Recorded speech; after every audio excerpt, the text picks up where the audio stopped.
હર હર મહાદેવ, તમારા બધાનું સ્વાગત છે મારી ચેનલ કાજલ્સ કિચનમાં। તો આજે આપણે એવા પુડલા બનાવવાના છે જે ફરાળી લોટ વગર કે તેલનો ઉપયોગ કર્યા વગર જ એકદમ ટેસ્ટી એવા અને એકદમ સોફ્ટ પુડલા બનાવી દઈશું।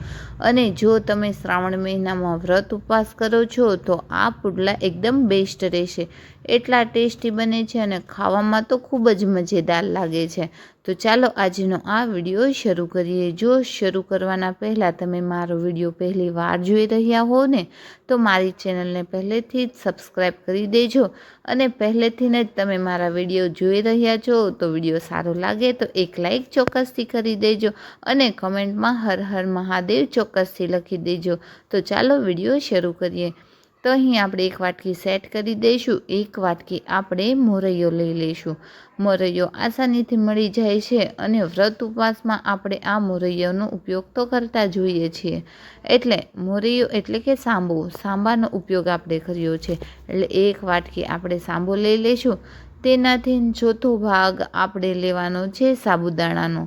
પરફેક્ટ માપ રાખશો એટલે તમારા પુડલા એકદમ સોફ્ટ અને ટેસ્ટી બનશે। હવે આપણે 2 મીડિયમ સાઇઝના બટેકાને છાલ કાઢી આની અંદર લઈ લેવાના છે। બાફેલા નથી, કાચા જ બટેકાનો ઉપયોગ કર્યો છે। હવે આપણે 2 થી 3 મીડિયમ સાઇઝના મરચાં અને 1 ઇંચ આદુના ટુકડાને આ રીતે કટ કરી ગ્રાઇન્ડિંગ જારની અંદર નાખી દીધા છે।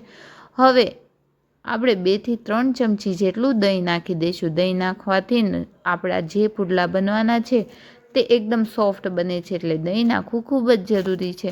જો તમારે દહીંની જગ્યાએ લીંબુનો ઉપયોગ કરવો હોય ને તો તમે એ પણ કરી શકો છો, પણ દહીં નાખવાથી આપણા પુડલા એકદમ સોફ્ટ બને છે। હવે સ્વાદ અનુસાર નમક નાખી દઈશું અને 1 વાટકી પાણીનું માપ લઈ લઈશું। આ વાટકીનું માપ રાખવું ખૂબ જ જરૂરી છે, જેનાથી તમારું એકદમ ખીરું એકદમ પરફેક્ટ બને। તો હવે આપણે બધી વસ્તુને ક્રશ કરી લઈશું। તો આ રીતનું આપણું ખીરું બનીને તૈયાર છે।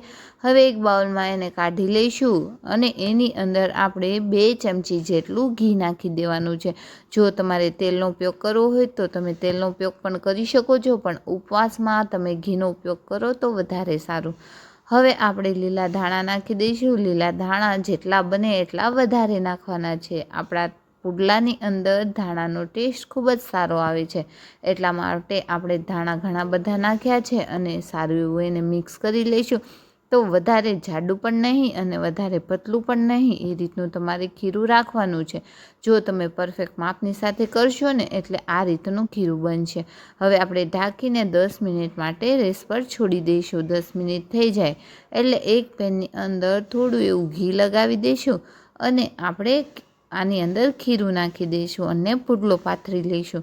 તો તમે જો હાથેથી પુડલા વાળતા હો તો તમે હાથેથી પણ કરી શકો છો, નહીં તો તમે ચમચાથી જે રીતે આપણે ઢોસા બનાવીએ છીએ તે રીતે પણ પુડલાને પાથરી શકો છો, પણ આપણે પ્યોર પુડલા બનાવી રહ્યા છીએ એટલે મેં હાથેથી આ પુડલાને વાળ્યા છે। હવે આને મીડિયમ ગેસ ઉપર બંને સાઈડ સારા એવા શેકાઈ જાય ને ત્યાં સુધી શેકવાના છે।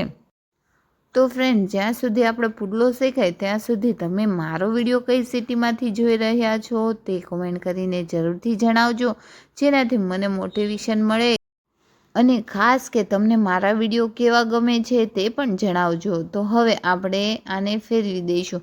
આસાનીથી ફેરવાઈ જાય છે એટલે એને આપણે આ રીતે ફેરવી દઈશું। તો તમે જોઈ શકો છો એકદમ ક્રિસ્પી કરારો અને ખાવામાં એકદમ નરમ એવો આપણો આ પુડલો શેકાઈ જશે। તો આને તમે જો તમારી પાસે ટાઈમ હોય ને તો તમે સાબુદાણા અને મોરૈયાને 2 થી 3 કલાક માટે પલાળીને પણ રાખી અને ક્રશ કરી શકો છો।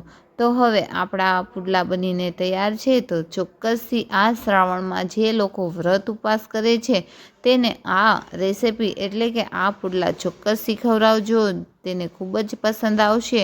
અને આજની મારી આ રેસિપી તમને થોડી પણ ગમી હોય તો એક લાઈક અને સબસ્ક્રાઈબ કરવાનું ભૂલશો નહીં। અને જો હજુ સુધી તમે નોટિફિકેશન ઓન નથી કરી તો વિડીયોની નીચે જે ઘંટડીનું બટન છે તેને ચોક્કસથી દબાવી દેજો, જેનાથી મારો વિડીયો તમારા સુધી પહેલો પહોંચે।